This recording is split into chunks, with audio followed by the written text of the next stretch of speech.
How does your creative process of writing music and mantras look like? So, hello everyone. That's a very interesting question, and between the two of us, it happens like this. So, sometimes Alexandra brings in a small phrase or idea, and maybe you want to tell a little bit about how, for example, your dog inspired you to write something.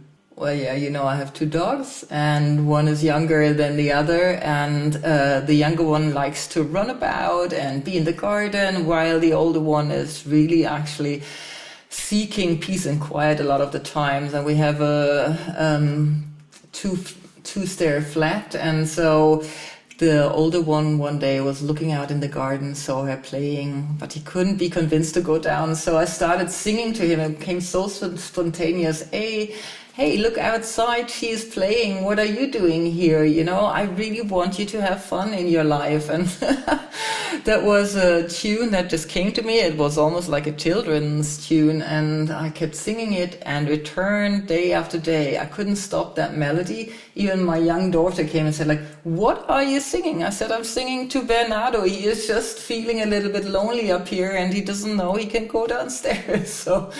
And then I told you I have this tune that won't leave me, and we started, you started actually helping me to see what one can do if you have a tune, but maybe the words aren't right. And then we were going a little bit deeper in our conversation around,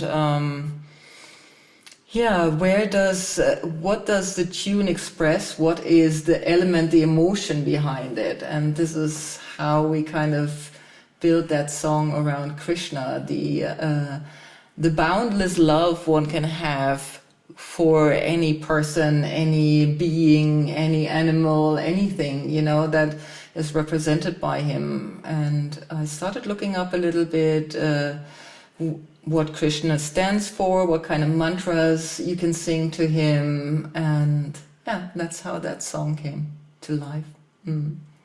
Yeah, and in general, also one approach that we have is that maybe in our day-to-day lives we feel the energy of Kali coming in more, or we feel the energy of Krishna or Jesus Christ coming in more into our lives. And then it's a simple melody or an idea pops up, and then we work on it and we tune in more in this energy, and then from there this creates melodies and songs. And of course it's a little trial and error and all of these things, but then if you stick to it and if you also find what I think the space inside of yourself where this song sits or lives inside of you, then you can bring it to the outside.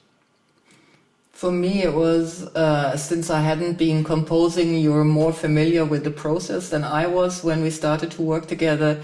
For me, what really blew it all open was the idea of, you can hum anything. And from that little bit of humming, you kind of start creating and looking what kind of fits together. And, like the recent song we composed together, it was again that sense of there is a melody inside of me and a few words, and I sang it to you. And then I was trying to find the padding around it, so to speak, that it's kind of sits in something. And my impression of the song was it was too strong in like a marching band. And I said to you, it needs something softening to cushion it. And then you started playing around with it, and I really like that. It doesn't come from a mathematical point of view. Creating music doesn't come from a mathematical, but from a playful kind of position where you can allow yourself to try out things, or what are you feeling, what are you hearing, and all that. That's at least how I kind of started learning it. Yeah, and it's a very creative process. That's also a lot of fun. Yeah. Yeah, and you know, as we're talking about it, I just became aware that when you say, or when I say, you know, it's an emotional process, it's a playful, creative process, it reminds me of why music needs human beings, because artificial intelligence, they can create and adapt to the idea, or this is that emotion, and they can have different tones of emotions programmed, but what really happens is the juiciness and the conflict in an individual that creates the music, the experience, the once-off experience they have. And so to me, music like AI music cannot represent the depth of tunes that really hit us in our core, and that's what we're trying to write in some ways, right? We want to kind of wake up people to the music in our music. Yeah, and I think a big part of it is also telling the story around it. How did this song come to life? What happened in your day-to-day life that this got created? And sometimes it's a short journey, sometimes it's a long journey, but the most important thing, I think, is that you go on the journey. Yeah, that we share. It's like storytelling. No, it's the storytelling in the process, and to just say, I am not like you, but I am like you, so to speak. You know, like I had this experience and I'm going to share it, and maybe you can relate a little bit, or you can just say, look, no, I don't understand that. That's not my kind of song, you know, and that's where we kind of start to engage with audience, you know, and kind of attract the audience that understands our lifestyle, our way of kind of seeing the world.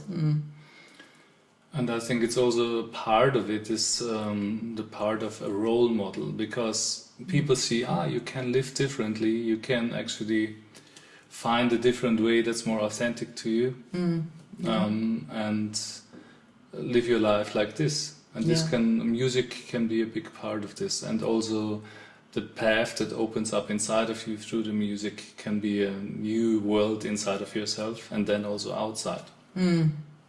Yeah, you can be who you want to be, and you're allowed to say who you are.